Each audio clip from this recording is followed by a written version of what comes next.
Welcome, everybody, back to the Successful Events Podcast. Whew, it's so weird getting used to that name still. This is the second episode since we've relaunched and rebranded, which it makes so much more sense, to be completely honest.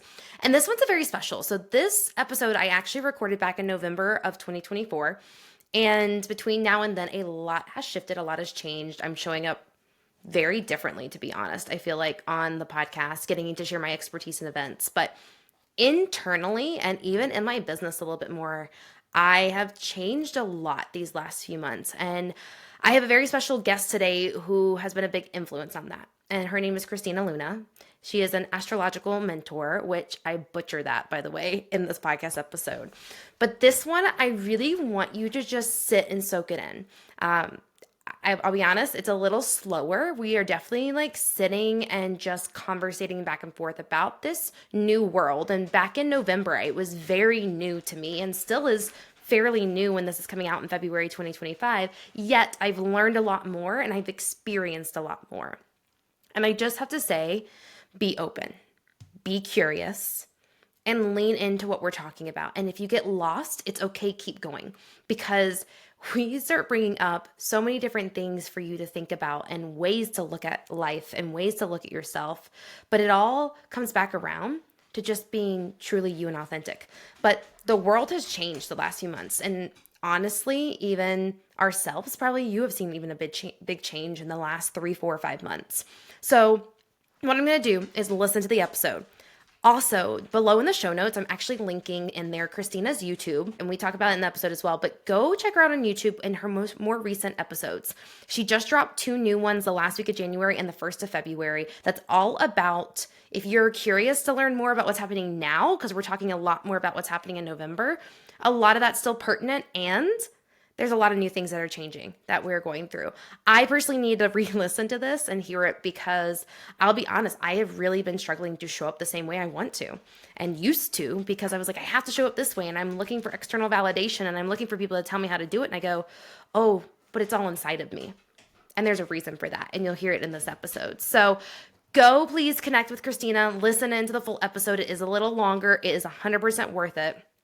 And find her on Instagram and share with us, please, a takeaway. If there is something that really stands out to you, or you're just like, I love this and I want to hear more, please let me know. Please let Christina know. Tag us, DM us, whatever you feel called to, and go enjoy this episode with Christina and I. Welcome, everybody, to the Successful Events Podcast, your go-to podcast for hosting impactful, purpose-driven events. I'm your host, Kat Roten, an event strategist and logistics expert, here to help you plan and execute events with confidence. You'll hear from top industry experts sharing the latest trends, live coaching calls with myself and fellow community members, and of course, my personal favorite, strategies to help you stay true to your vision without the burnout while you're event planning. But here's the thing, your event isn't just about the details. It's a time to celebrate your hard work, to show up fully in your energy at your event, and to lead with confidence. That's why we focus on self-care, intentionality, and making sure your event aligns with your purpose, so it doesn't just look good, but it also feels good for you too. Let's simplify the process and make it unforgettable. Welcome back, everybody. I am so excited for today, and I actually feel a lot calmer right now, I think, even after us just chatting for a few minutes. But I have a wonderful guest here with me who I met through the Weekend at the Pitch Club back in September. I've talked about it a few times on the podcast. I did a whole recap of some things I took away. And getting to not just, I think, meet you, but experience you on stage speaking started this transformation and got me curious about really this other part of the world and our energy that I didn't really know and hadn't really gone and dived deep into. Many of you listening have heard about me talk about human design. I've talked some about Enneagram. And what I haven't touched on as much is the astrology side. And I have the beautiful and amazing Christina Luna here with us today, who is an astrological mentor, a sustainable business guide, and an artist. And we even were having this conversation literally right before I hit record on just some shifts I've even felt recently. And then you immediately were able to be like, well, this is what's happened and this is why you feel a little differently. So I'm excited to dive into this today because This is a little woo woo, guys, in such a good way and understandable. And Christina, you just break it down so beautifully. So I cannot wait to dive into everything, and welcome to the show. Thank you so much. I feel so honored that you invited me to be here today. Thank you. Of course. So before we dive into even what we were just talking about before I hit record, can you share with everyone a little bit about your journey and how you got to this point where you're at? Because you are not the same person you were 5 years ago, 10 years ago, 20 years ago. None of us were. So share a little bit about that with everyone. Mm. Well, I've always been a really sensitive, deep feeling person.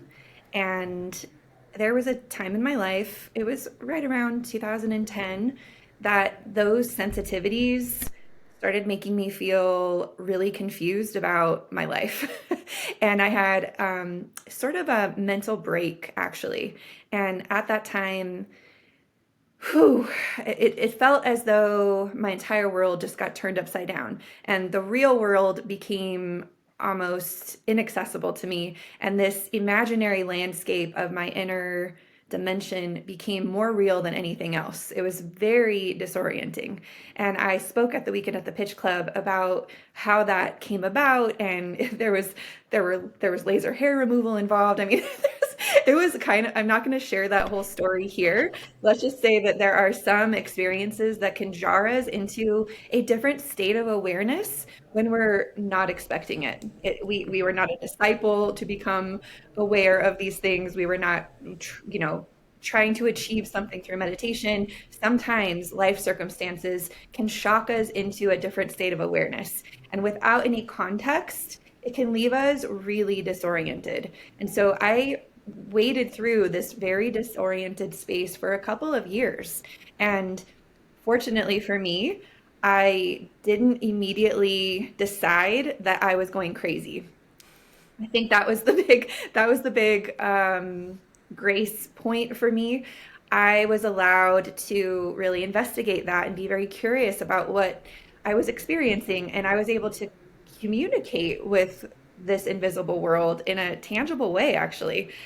Where some people may have given me a diagnosis of schizophrenia, I just didn't let myself be diagnosed as that. I just suspended my um, disbelief. I suspended my desire to label it. And that granted me access to information that I later was able to put into order so that I could understand what's actually happening here from a grounded human perspective and from a connected energetic perspective. And even though I now call the map that I use astrology, I would say that that map is nuanced and overlaid with many, many, many different maps that have been mapping human consciousness for a long time. Astrology is one of the earliest sciences, but most recently we've really gotten into psychology. Carl Jung's work is really impactful. Um, Many of the ways that we've studied human psychology in the last 100 years actually confirm archetypal psychological patterns in human consciousness. And that's ultimately what astrology is as well. And the really cool thing that I've found is that not only can astrology help us understand our own psychology and our own makeup, but it can actually help us understand who we are when certain phenomenon are happening in the world. And so there's a clock of human psychology weather that is going on all of the time. And before we hit record, you were telling me, wow, I've been feeling a little frazzled the last couple days. And Yes. it came out of nowhere. And that sensitivity that you're feeling, a lot of people are starting to feel that sensitivity. Why suddenly am I feeling so frazzled out of nowhere when I was feeling so grounded, so confident, so assured of myself? It's not always related to our hormonal cycles. It's not always related to our food and our sleep. It's not always related to the moon, actually. There are deeper psychological weather patterns happening that we are definitely connected to and impacted by, but we don't actually even know how many layers of impact are surrounding us all the time. So I was able to say, wow, was it around 5 o'clock p.m. Eastern time on Tuesday afternoon? And you said, yeah.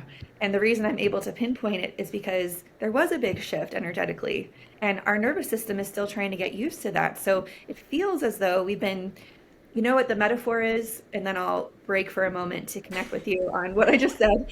The metaphor is, imagine that you were a fish at the pet store and you were really used to the water of the pet store aquarium. But someone came and they got a bag of water around you, they separated you from that pet store, and then they plunged you into a new fish tank at someone else's house. The pH is different, the temperature might be different, there's not the same little swimmers around you that you were used to, and you're kind of wondering, is it me? And it's not. It's just that the fish tank has changed. And so now we're trying to become accustomed to this new fish tank, which ultimately will be very good for us. But it doesn't feel that way at first when we're just adjusting. No, that it didn't at all, and that's what I was sharing with you. Is I've just been in a different, like, I mean, exactly what you said. I was grounded, is what I said, and then I was like, I have no idea what happened, but I'm frazzled. I can't. I feel like I'm running around. I feel like I can't catch up. And I'll be honest, and for you listening, it's amazing when you can start diving into some of these things. And like when you spoke up and you were like, well, this is what happened. I go, okay, so it's not just me. Like it's not my hormones. It's not me. Like, cause I am also currently going through like a 7-day difference in my diet and what I'm eating too. So I was like, did I do something to throw myself off? And it just gives some explanation that subconsciously I needed to be like, okay, this is okay. Now that also means I need to nurture myself a little bit more and help to figure out how can I get my nervous system back to a more level playing field, honestly, for myself. So can you share a little of what happened on Tuesday to like cause this? I would love to share with everyone else. I know a little bit. I don't know it all. Oh, sure, yeah. So on Tuesday, okay, first before I just go right to the shorthand of what happened, let me just say that foundationally there are cycles that we are always experiencing, and the most obvious cycles that we always experience are the cycle of a day. We totally understand that, wow, there's sunrise, it comes to high noon, then the sun sets, then it goes down into darkness, and we have different behaviors at different parts of that cycle. We're going to drink coffee when the sun comes up. We're going to be active and probably refueling around midday. We're going to be winding down when the sun is at the horizon line on the west, and then we're probably going to settle into sleep at some point when there's no sunlight. So that cycle, yes, there's no woo there. We totally get it, right? Yep. And we also understand the cycle of a year. There's winter time. It doesn't take a psychic to tell you that you're probably going to want to wear a jacket in the middle of December if you live in the Northern Hemisphere. Like, this is not me being a psychic. This is me saying, Are you hey, sure? No. like, there's not actually, everyone understands that we live in these cycles of seasons. So what we don't always stretch into is that there are cycles beyond the cycle of the year. There are cycles that take about 2.5 years to complete, that have a dawning, they have a midday, they have a setting, and they have a winter. There are cycles that take 12 years to complete. There are cycles that take 9 years to complete, 18 years to complete. There's a cycle that started 16 years ago that just ended on Tuesday. So 16 years ago, 2008, a cycle began. It was a dawning of a cycle that was here to transform and destabilize institutions that we gave power to. So if you can think back to 2008, there were probably institutions around wealth, investments, the housing market. Well, if I put my money into this house and it increases in value, then I'm protecting my investment and it's safe and it'll keep me going for the long run. That was an institutional thought that became disrupted in 2008. So for the last 16 years, we disrupted institutions around corporate. So a lot of us thought, well, we're going to get a degree, we're going to get a job, I'm gonna be good in this job. I'm gonna move up the ladder. I'm gonna increase my wages or my salary. I'm gonna move into management, and then, I'll be at the top of this ladder. That was an Neat. institution that's slowly destabilized over the last 16 years. Yeah. And in addition to the destabilization, new technologies evolved to help us transition. So now look at how many online entrepreneurs we have. Look at just what YouTube alone has allowed us to do, has allowed musicians and artists and Instagram, all of these things have developed in the last 16 years or so to support the destabilization of these institutions that used to give us so much power. So we've just ended a cycle of destabilization around the institutions. And on Tuesday, we started a new cycle that's going to take 20 years to complete. So, what you experienced was you had been stable in a fish tank of that 16-year era. And in that 16-year era, we gave power to people who had letters behind their titles. We gave power to people who have crossed over the bridge of insecurity into the land of success. Wow, you've landed in the land of success. Please tell me how you cross over that bridge. I'm going to pay you to guide me over that bridge because I want to be where you are.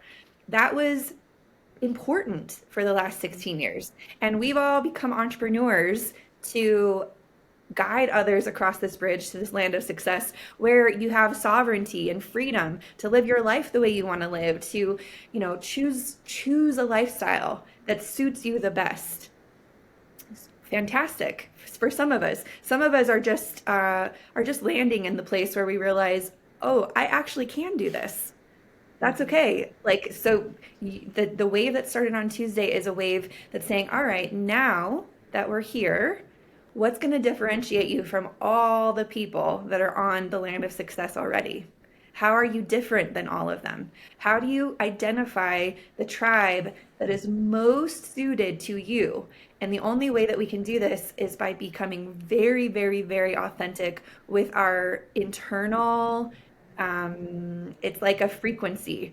It's like a fingerprint. If you can imagine, I have a very specific fingerprint in the land or genre of astrology. No one uses the same words I do. And the more weird and unique I can be in the industry of astrology, the more I will identify and magnetize the frequency of my tribe. So that's the next phase of this.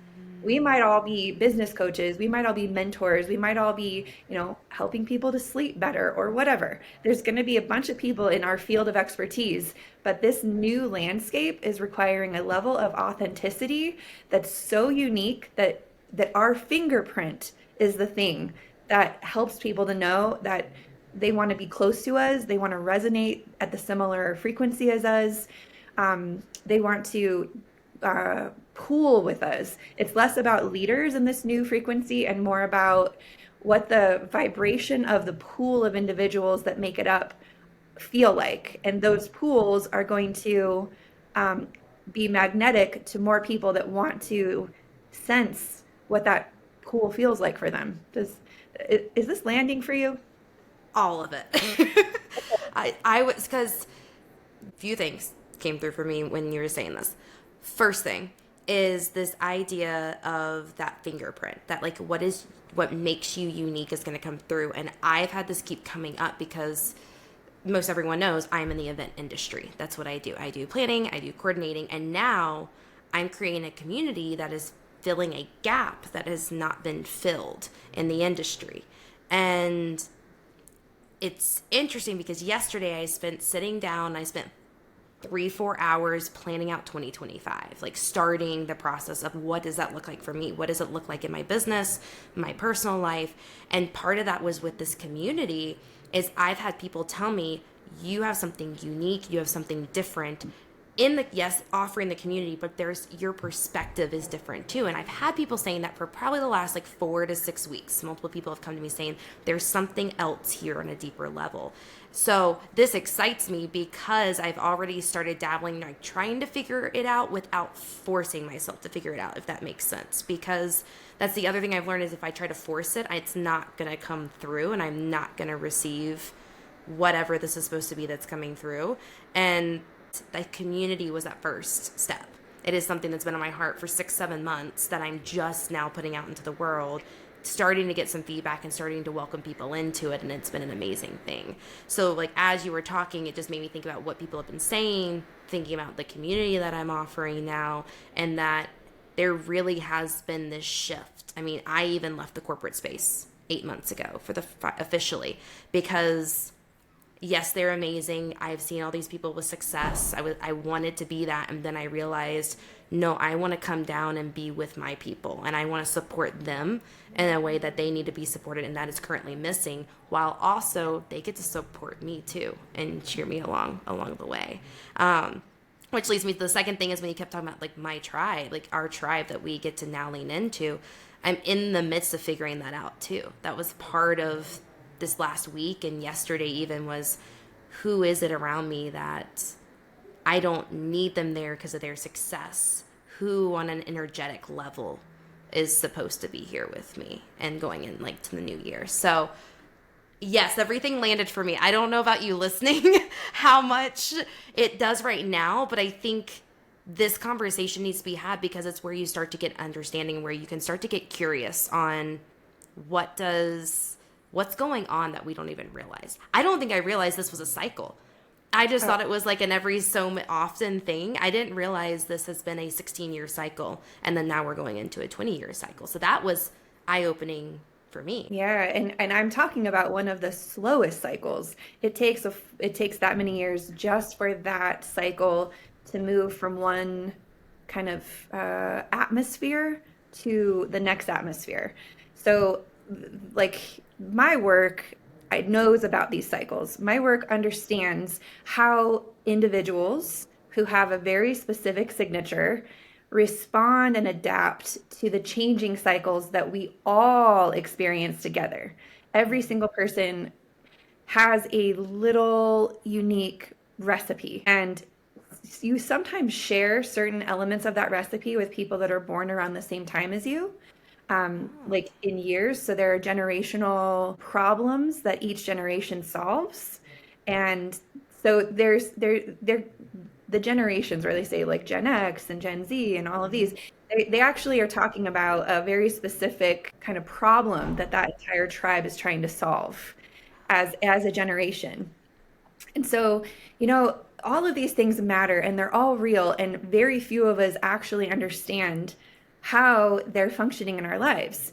But one of the things that is the most beneficial to know, if I could just say the most important thing, is when you worry that you're doing it wrong or that you've done something wrong to make certain circumstances feel low energy or uncomfortable or bad, usually making yourself the wrong thing is going to lower the energy even more. And it's going to make it harder for you to gracefully move through that energy. And so if I could leave everyone with one little piece, it's to be more curious about what could be happening in the collective. And if you can think of it as a different fish tank or a weather pattern, like you don't think it's your fault because you walked outside and it was cold outside. No one thinks that. And if I could have everyone just take a layer of self punishment, I guess, take a layer of self punishment off and just acknowledge, no, it's cold. I just need to adapt. What is needed for this cold weather front now? How can I adapt myself to surf this properly? And sometimes it's going to be a weather pattern that makes us tired and that's going to require us to rest and recover. And that's okay. That means we've got to put on the rest and recover jacket and we need to sleep. And so that's if only that could be something that everyone is left with, that's all I would ask. And I think that will take a layer of draining energy out of the equation slightly. I think that idea of where we are punishing ourselves, where we're blaming ourselves and saying like, oh, this is my fault, I did this, it really does drain our energy. Yeah. And because you're just constantly in your head questioning and thinking about, well, what should I have done instead, or how could I have gone about this a different way, when when we turn outwards and can look, it's not just us. There's a lot of other things happening. So Mm-hmm. I love that takeaway. And for you listening, please like rewind and re-listen to what she said there, because I do think that is so important for you to understand no matter where you're at in your life. Mm-hmm. Yeah, and from there, we could take this in a very kind of esoteric direction. Um, but my number two nugget of advice would be, first, acknowledge that there might be something bigger going on. Second, align yourself with a community that knows that. Align yourself with a community that you feel you resonate with, that can make it known, so it's not like you're trying to problem solve that on your own, and it helps you to feel like, oh, you're in it together. All of these people are feeling this together, and what are the ways that my peers are adapting to these changes? That's going to be really valuable in this new era. Well, okay, let's look at the fabric of my peers right now, the fabric of my tribe. Let's connect on this thing so that we don't feel alone, and let's let the strength of our connections, of our shared experiences, be the thing that help us to elevate in that adaptation. What we know about, if you watch any shows on like the history of the earth and mass extinctions and evolution, if you watch any of those shows, they always say that there's a pattern here. Whenever something, a life force, kind of starts to flourish and grow and adapt, there's usually a bottleneck experience that creates a mass extinction. And the mass extinction is necessary so that all of the resources can be freed up for the individuals that know how to adapt through that change. And so the adaptation is actually part of the evolution. And so right now, we're all going to be in different stages of attachment to an old version of our reality, attachment to our relationship patterns, attachment to the way we ate food before, attachment to the safety of corporate. So the best thing we can do in a transition like this is look at all of your attachments. Look at the ones that you know on some level are wanting to be transformed, and understand that this is a time to be adapting. And so, something that helps, like right now, people are listening to this podcast. Essentially, this podcast is a micro dose of a community getting together and acknowledging that something is real, and then talking about how to adapt through that. So every single person listening to this is going to just be cross-pollinated with a little bit of adaption guidance. And so one of the adaptions that are going to be beneficial right now is take a look at your attachments, look into your inner discernment. If you've had a kind of alarm bell inside of you that's saying, actually, I probably do need to start having some hard conversations in my romantic relationship right now, because I'm not sure that that's sustainable, and I'm not sure I can keep waiting it out. So conversations that are hard are on the table right now. Financially, you know what? I've been Mickey Mousing my finances for a long time. I'm afraid it's going to break. I don't know if I can keep going, how long I can keep going. I'm trying to wait it out, but I'm not really sure that this is going to keep fulfilling me or whatever. That's an attachment. In every single area of our lives right now, we're being asked to look at and be very, very clear with ourselves on what needs to change, what needs to adapt. And so the first pillar is just being really honest about that. And the second pillar is communicating that honestly with whoever's involved. So that could be talking to a superior or a boss or a coworker about the changes that need to take place in the workplace, talking to that romantic partner, talking to a dietitian. That second space of actually anchoring the change into a commitment with another person is another part of the adaptation. And then there's a third piece where we actually allow ourselves to release our attachment for a new unknown experience. And that's the scariest part about adaptation because we don't actually know what that uncertain new landscape will feel like. But if we've done step one and two, step three is the only way that it will actually not revert back to the past again. It's as you were talking, as you gave examples specifically, I was like, I know someone going through that right now, going through like a relationship thing. I know someone going through a financial thing right now. I was like, and then even me, my chest actually got a little tight there after you like finished saying at the end of like stepping into that unknown, because I feel that so much in many different areas of my life right now. And some I feel like personally I've stepped into like the all right, I've worked through, I've released it, and I'm kind of in that unknown, kind of waiting for what's happening. And then there's other portions where I have a relationship right now that I'm kind of not me and my spouse, but it's me and a relationship that's been around about a year, and things have not been great. And I actually just got to a point yesterday actually where I now have to make the decision of, do I have the hard conversation? What kind of conversation do I have? And then how do I like allow myself to release? So this is so pertinent to me. I'm loving this conversation because it's so true, and even what I'm currently going through, and to hear it laid out that way almost helps me start to make those decisions and get to the point where I can release it ultimately. Well, that's right. Well, the benefit of knowing that there are larger cycles that have nothing to do with you, it's the benefit is we decide, if not now, then when. This is the ripe moment for me to have this conversation. It's we are in a transition. This is the moment for me to adapt. This is the moment for me to be so honest with myself.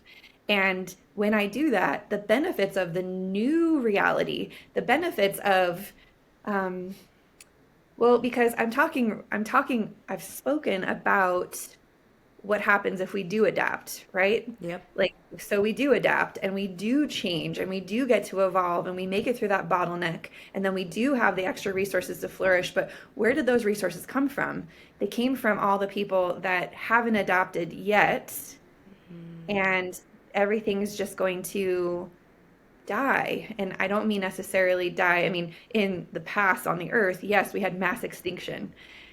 But when we talk about dying in this, current context, I'm not saying, oh my gosh, there's going to be an apocalypse and everyone's going to die. But what I am saying is our energy for things will slowly starve the thing. We will have a slow starvation of the things that we refuse to adapt and change. And they'll just get smaller and smaller and smaller until they're no longer there. And this is like the question you have with yourself, man, if I don't have this conversation with my friend or my partner, I'll slowly withhold my energy from them over time. And our relationship, it'll just be, we never talk again.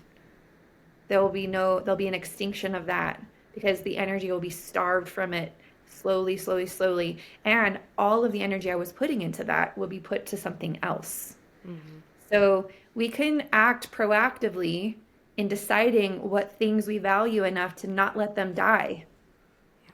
That's another question we should be asking right now. Gosh, do I value that enough to adapt it so that it doesn't expire? Or do I want to just let it starve and die and put my energy elsewhere?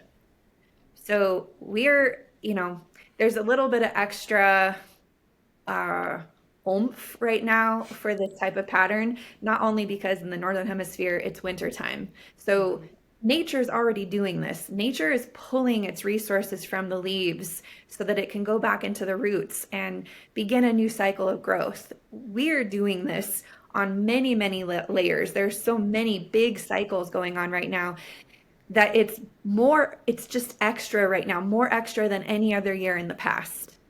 So this is a time when like 25-year-long marriages are ending. This is a time when people really are leaving corporate. This is a time when people really are deciding to take hold of their health. Why didn't it work in the past? Well, we didn't have as many layers of the cycles pushing it toward us. People are thinking right now, if I don't change this, I will die. there's a gravity to it. Maybe not, you know, it's all at different layers. Every single person is a different age and dealing with different things and dealing with different gravities of different areas of life. But all of it's potent no matter where you're relating to it from. Like so intrigued. Like this conversation I think is exactly what I needed to hear. And that's where I'm listening to you talk through these things. My question, I guess, for you first off is, so you said like obviously there's where we take that energy, we confront and start to adapt to these things, or we pull back and we don't put that energy towards whatever this is. Is there a right or wrong way to approach it? Like, Uh, should we be addressing and adapting to it, or are there situations where it isn't right to adapt to that? right now, the answer to is it right or wrong is only a conversation between you and your soul. No external, that's another thing about the shift. It's tricky because part of the old 16-year cycle that just ended was that there was someone outside of us that could tell us what's right or wrong. There's a right way to do social media. There's a right way to have a funnel. There's a right way, there's a right way to like navigate relationship issues. We can go to a therapist and, there in that era, you did look for experts in the field to help you navigate what's kind of the most beneficial thing. And even astrology was a field that would help you to understand the right way to move through these cycles. And I've had to transition my work tremendously knowing that this cycle is shifting. And I've adapted early because what I know now is I'm not the person that can tell you what's right or wrong of how you navigate this cycle. The only thing I can do is tell you that when you get really still with yourself and you really ask the hard question inside, you know the answer. And if you have to rationalize it, if you have to overthink it, if you have to make a pros and cons list, it's probably a no. Mm-hmm. If you have to put a lot of rational thought into it, you are probably trying to negotiate something that your heart's already decided. And so moving forward, the most valuable currency, the most authentic currency is going to be the currency of the heart. And the heart knows what the heart knows, and it doesn't make sense. But that heart is what realigns us to what's most authentic. Mm-hmm. So there could be something that makes so much sense. Like, the big thing that's overhauled in so many people's lives in the last couple of years has been romantic relationship, has been what the paradigm of relationship really looks like.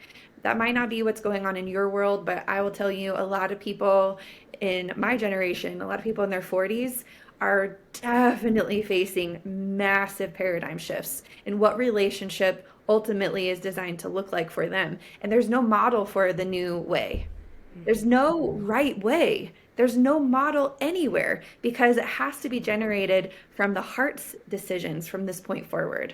So we can only take things one day at a time based on the guidance of the heart. And that is a challenge, especially for many of us who've been valuing the logic of the mind to get us through to where we are right now.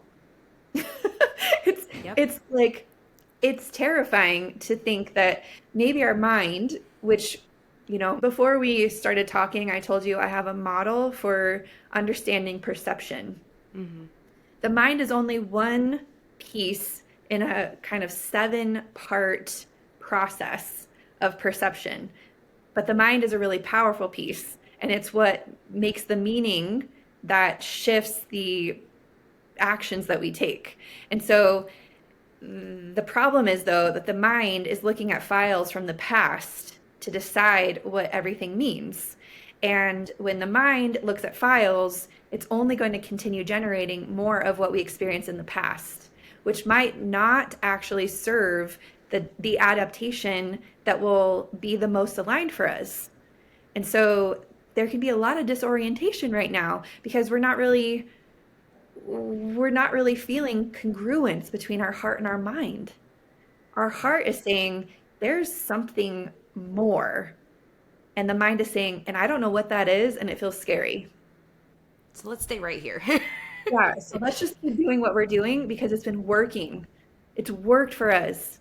Let's just keep doing that, okay? Because I need safety. It's too much energy for me to keep discerning something new all the time. I just need to conserve my energy and keep experiencing the same thing because I don't know if I'll be able to handle the disorientation that that would bring. Oh man. And I feel Yeah. like I've heard that a lot recently too. The whole we have to sometimes get the mind is such a powerful thing and it's such a good thing, and we have to step out of our mind sometimes and go into our hearts and go into the gut and kind of separate those and see what else we're hearing and being told. So much stuff I needed to hear today. I'm just sitting here like, this is exactly what I feel like I needed after what's been going on for me, going back to like the beginning of the conversation where it's been frazzled and some things have come up for myself. This is giving me a lot of things to sit with, and then stillness. And I've shared this with everyone listening. Stillness has become such a huge part of my practice that I still struggle to allow myself the time to sit still. Yet it is also where the most comes through and where I really can start listening to what my body is telling me and helping me find answers to so many different areas of my life. Now, we've touched on a lot of different things. I want to take one step back before we kind of wrap things up and like summarize it all. As someone new, they've heard all of these things that you've just said, and I think there is at least 1, 2, 3 things they can take out of this and start acting on. But if someone new to this field, new to like hearing these things, what is like the first thing you would recommend they do to kind of really dive in if they're curious to get deeper?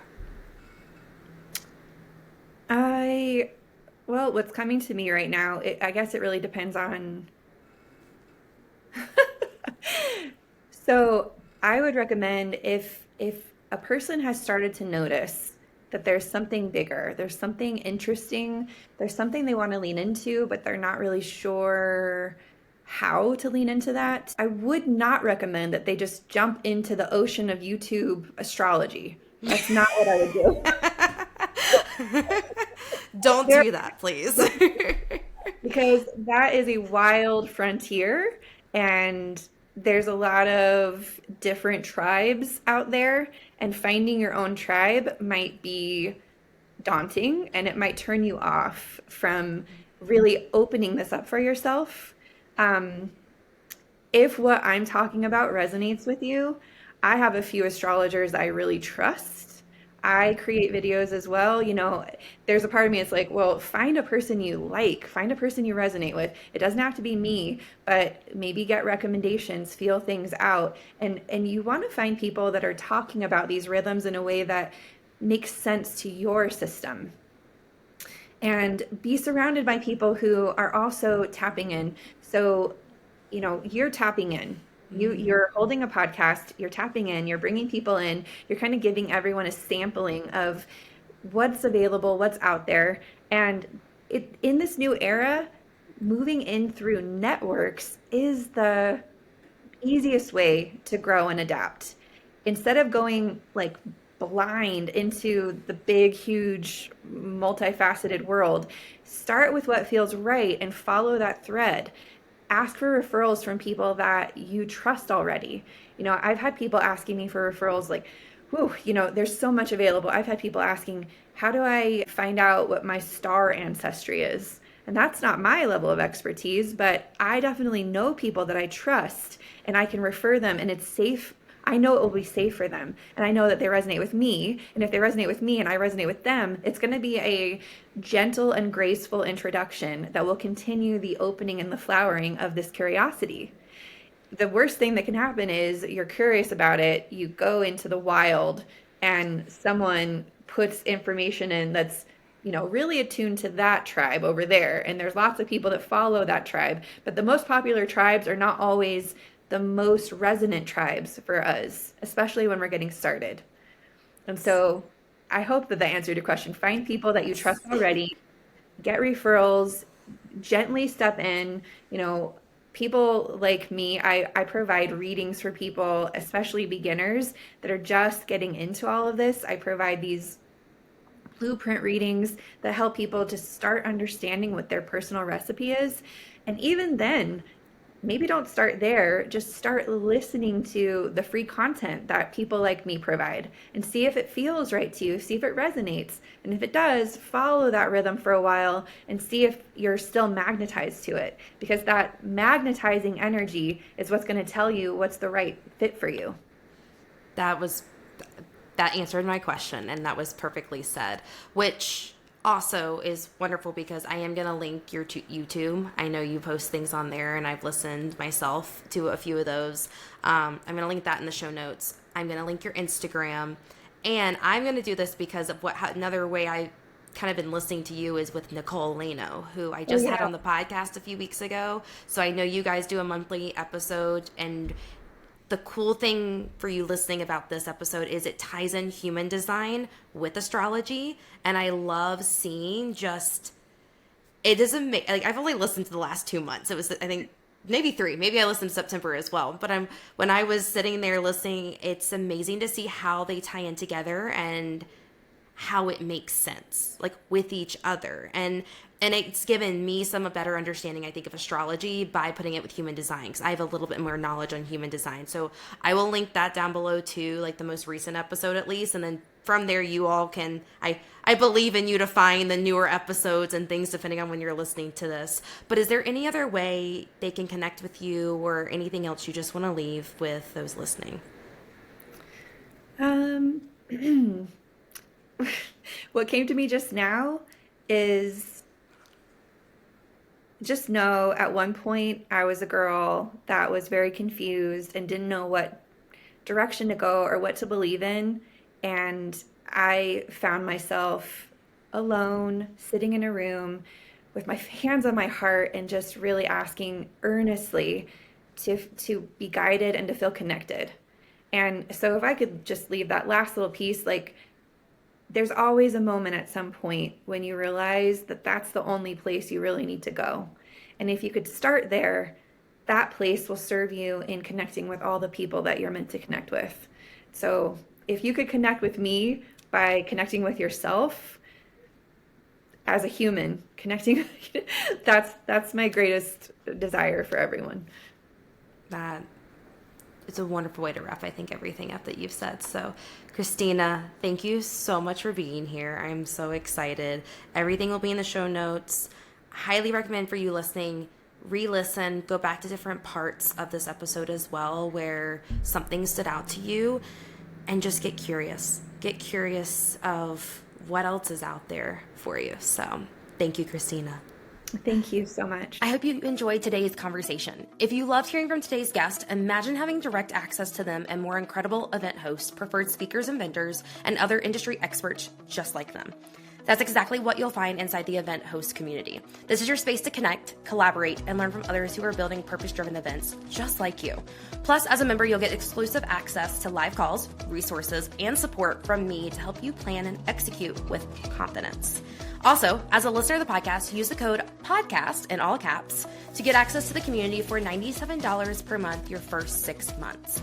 Connect with today's guest through the links below and join us in the community to keep this conversation going. I'll see you next time.